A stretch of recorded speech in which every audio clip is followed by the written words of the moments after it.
திருக்குறள் அதிகாரம் 38. ஊழ்.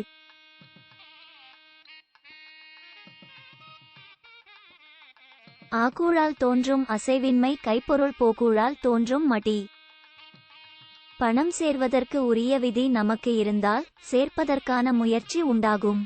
இருப்பதையும் இழப்பதற்கான விதி இருந்தால் சோம்பல் உண்டாகும்.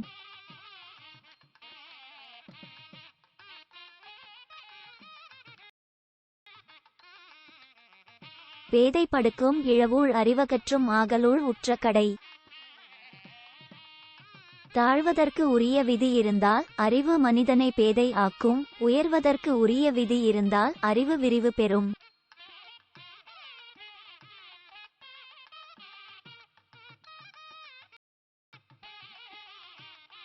நுண்ணிய நூல்பல கற்பினும் மற்றுந்தன் உண்மை அறிவே மிகும். பேதை ஆக்குவதற்கு உரிய விதி நமக்கு இருந்தால் நுட்பமான கருத்துக்களை உடைய பல நூல்களை கற்றாலும் இயல்பான அறிவே இருக்கும். அறிவு விரிவ பெறாது.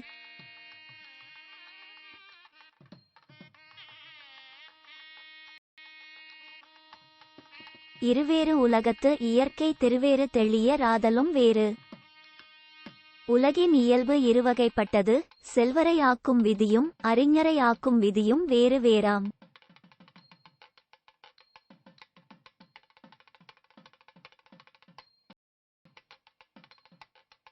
நல்லவை எல்லான் தீயவாம் தீயவும் நல்லவாம் செல்வம் செயற்கு. நாம் பணத்தை பெருக்க எடுக்கும் முயற்சியில் காலம் இடம் தொழில் ஆகியவை சரியாக இருந்தாலும் தீய விதி குறுக்கிட்டால் நட்டம் உண்டாகும். அவை சரியாக இல்லை என்றாலும் நல்ல விதி வருமானால் லாபம் உண்டாகும்.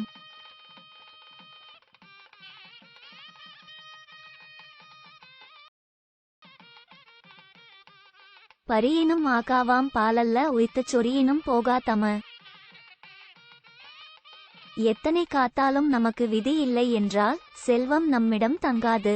வேண்டா என்று நாமே வெளியே தள்ளினாலும் விதி இருந்தால் செல்வம் நம்மை விட்டு போகமாட்டாது.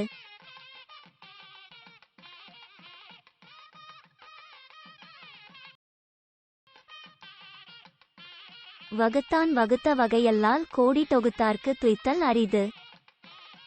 கோடிப்பொருள் சேர்ந்திருந்தாலும் இறைவன் விதித்த விதிப்படிதான் நாம் அதை அனுபவிக்க முடியுமே தவிர நம் விருப்பப்படி அனுபவிப்பது கடினம்.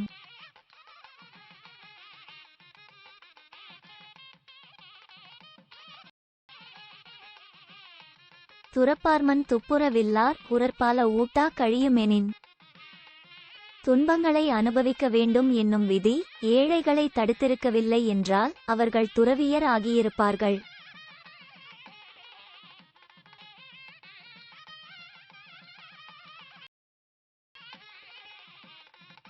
நன்றாங்கால் நல்லவா காண்பவர் அன்றாங்கால் அல்லற்படுவ தெவன்.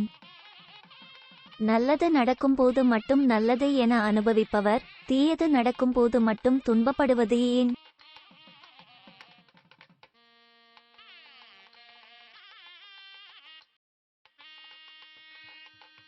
ஊழிற் பெருவலி யாவுள மற்றொன்று சூழினும் தான்முன் துறும். விதியை வெல்ல வேறொரு வழியே எண்ணி நாம் செயற்பட்டாலும் அந்த வழியிலேயோ வேறு ஒரு வழியிலேயோ அது நம்முன் வந்து நிற்கும். ஆகவே விதியை விட வேறு எவை வலிமையானவை?